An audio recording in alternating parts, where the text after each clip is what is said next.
Hey, what's going on, everybody? It's KG Bethlehem.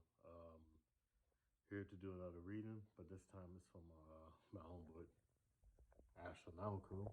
Uh, the first and really right now the only pure science fiction book I've written, and probably the longest book I ever written. I think it's around close to 400 pages. It's long, but it's a damn good story. It's two stories happened at once, and what I'm going to read today is part of chapter is out of chapter 6. And this part is it's science fiction, but it takes place on Earth. Mary Tay is the protagonist of this side story, whereas almost more than a side story, but not the main story. So yeah, go ahead and read some of this excerpt from chapter 6. I usually have like uh, statements or sayings or quotes underneath some of the chapters, at least not most of them. So this one I have on chapter 6, and when I read this, I'm going to go ahead and read the passages. When it echoes, you really do hear echoes. If not, something is very wrong with you. I love the smell of fresh bread. God, I miss eating good homemade pastries.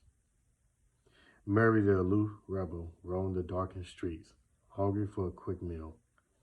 It has been 2 days, and all he had consumed were beef subs with plain chips and water. This fate was especially horrible due to him cutting beef out of his diet for 5 years now.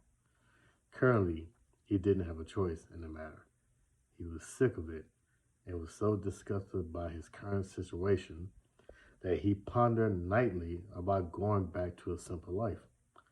All of that was gone about a month ago due to his error of not killing Dr. Johnny Mathesy of the Happy-Go-Lucky Club.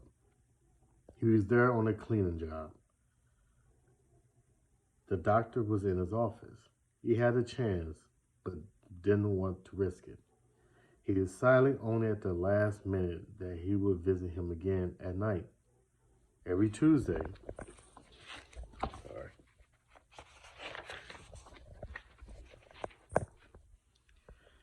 Every Tuesday, wait, I think I skipped a page. Yep. No, I skipped some words. Every Tuesday he worked late, and he would pay him one final visit. His facts were correct. The good doctor was there. It happened 4 days ago, a plan that was perfect to be carried out in full compliance. Additionally, the club was a front for the Nexus jar, but his identity was exposed, mainly betrayed by someone.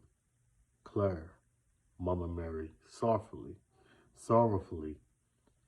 eyes still watered, drenched like a passing rainstorm. He wasn't too sure, but the ex-police knew everything about his operation.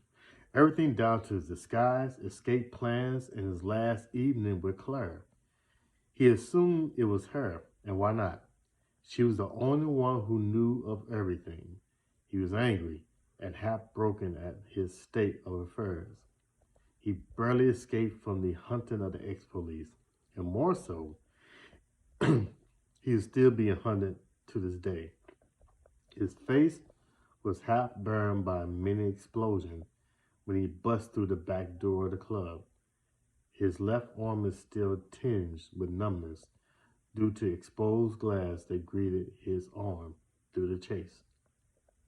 He just couldn't remember where. It all went awry.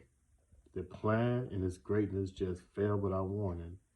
His identification was new and made to fit his so-called disguise. Even to a regular eyes, could it be called flawless? No one knew this. No one knew of the real him. He was just a janitor from the northern Washington, D.C., the outer district. He even changed his looks and grew a full beard with a grayish tone. The first day on his new job was picture perfect. He was greeted by a supervisor and introduced to his coworkers. They were all friendly, but a little bit too friendly. even for a job that paid low wages compared to others. The building was nice.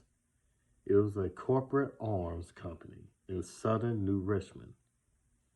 He was shocked. It was a corporate arms company from the southern Richmond district. He was shocked to find out that the bonus each employee will receive at the end of the year.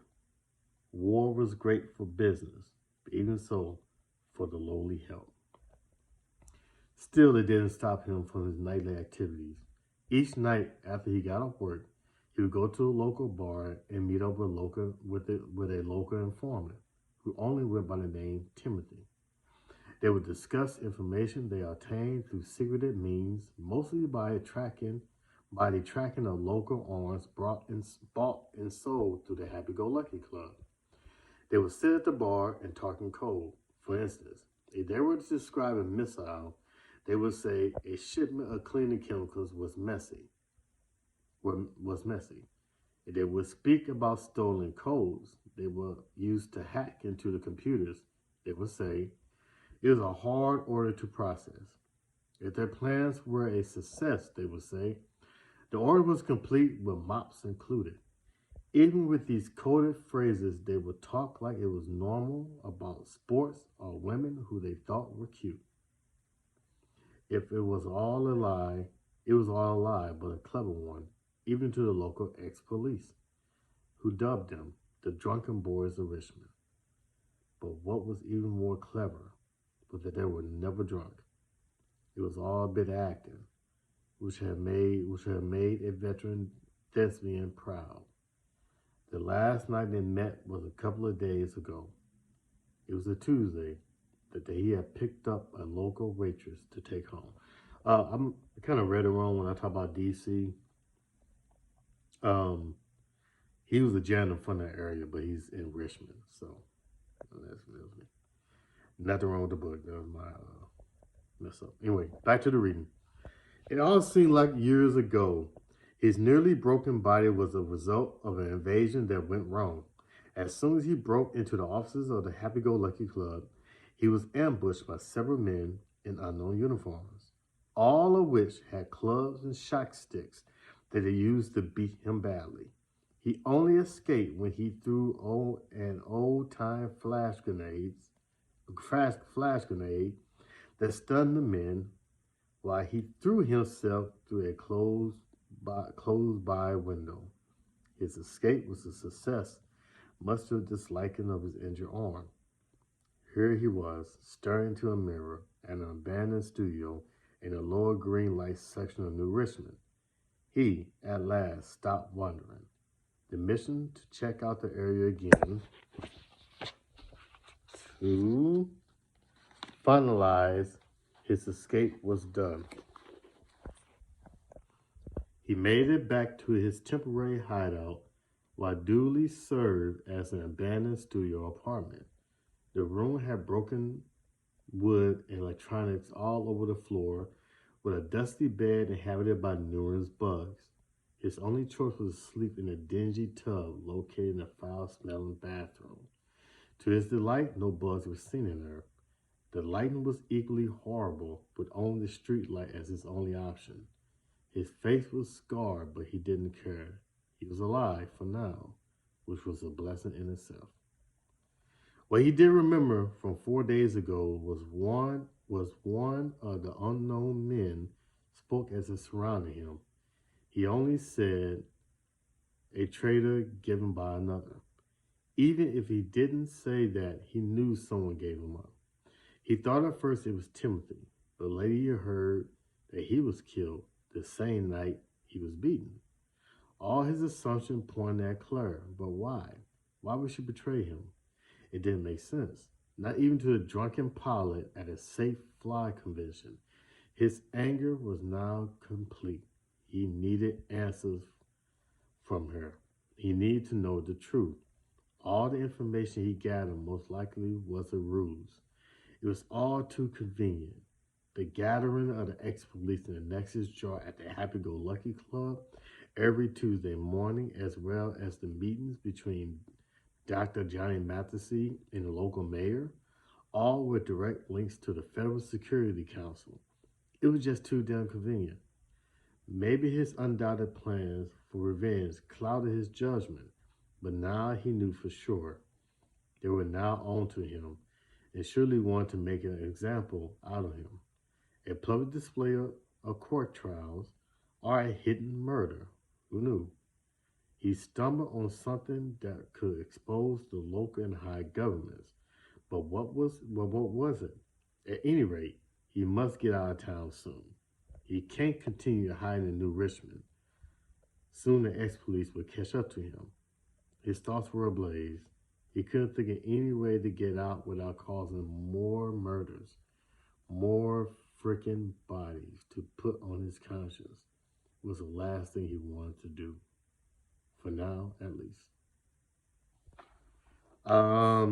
Rest of this chapter, kind of, as you see, is probing to his escape. And will he escape? I suggest to go ahead and pick this up and find out. Thanks for joining me. Astronomical is on sale at Amazon and Barnes & Noble and Lulu.com. Appreciate it. And hey, stay safe out there. Wear a mask. And thanks for joining me, and look for another reading pretty soon. Peace.